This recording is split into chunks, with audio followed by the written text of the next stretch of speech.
Well, before we begin the UV mapping process, I think there's some housekeeping that we need to do. We need to go through and apply any modifiers. We need to combine objects. We need to rename things here. So there are a few things we ought to do to clean up. First of all, this object right here, if you recall, was just a temporary object. We can get rid of this, so I'll just hit X and delete that. The other one is still in there, the original. If we press Alt-Z, we can see there it is in there. All right. Now let's go through and make sure that all of the modifiers have been applied or cleaned up. So if I select the shoes, you can see we have a couple things here. We've got a mirror modifier. Let's zoom in here with the period key, and if I take this mirror modifier and move it up to the top, what happens? Well, there's some issues here that happened. You can see a little bit of an artifact here. The reason why I'm moving this mirror to the top of the stack is because Blender really wants you to apply things from the top down. If I move this back down to the bottom and applied from here, click apply, you can see we'd get a notification there. And you can see that there's that artifact there. If I press Control Z and move it, this is the same thing we get here. So I will go ahead and apply this.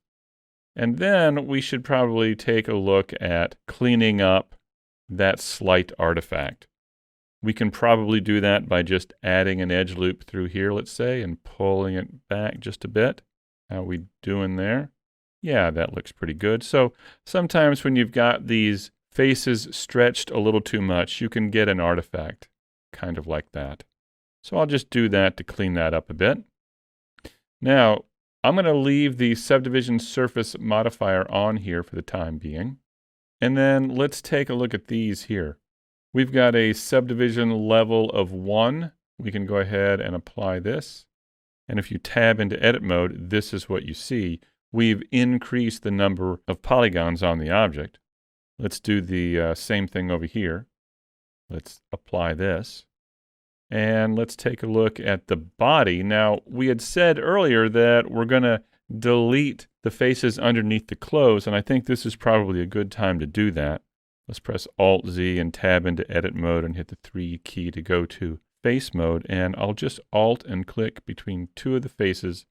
And let's press Control plus and expand this selection out a bit, maybe to about here. And then I will Alt-Shift click to deselect these faces here. I probably need to select these down here. You can see we need these selected. I'll hit the C key and just click and drag here. There we go.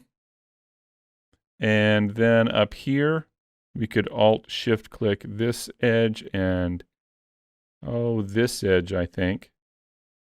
And there we go. Now up here, we probably need to Alt-Shift click this edge so we have a little bit of overlap underneath the shirt from the neck. So this is what I've selected to delete underneath the clothes. I'll hit X and delete faces, and there we go. So I'll press Alt-Z to go back, and here we go. So now we've got fewer polygons underneath the clothes. And as I said, that will help both when we're animating so we don't have things pushing through the clothes, and will help reduce poly count. So now that we've done that, let's go ahead and apply the mirror modifier here. We have clipping turned on so that the points down the center of the head are merged together. So let's click here and apply that. Let's take a look at the shorts. We should apply the mirror modifier with clipping here. Apply. And the shirt, same thing. Apply the mirror with clipping. Here we go. All right, so do we have everything taken care of so far?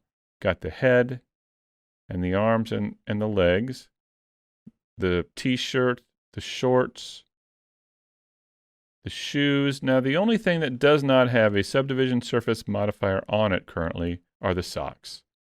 So we could go ahead and add that just so everything's the same, because ultimately we're going to combine all of these objects. And when you combine objects in this way, the modifiers need to be all the same. All right, so now let's select the shoes and the socks and the legs and the shorts and the shirt.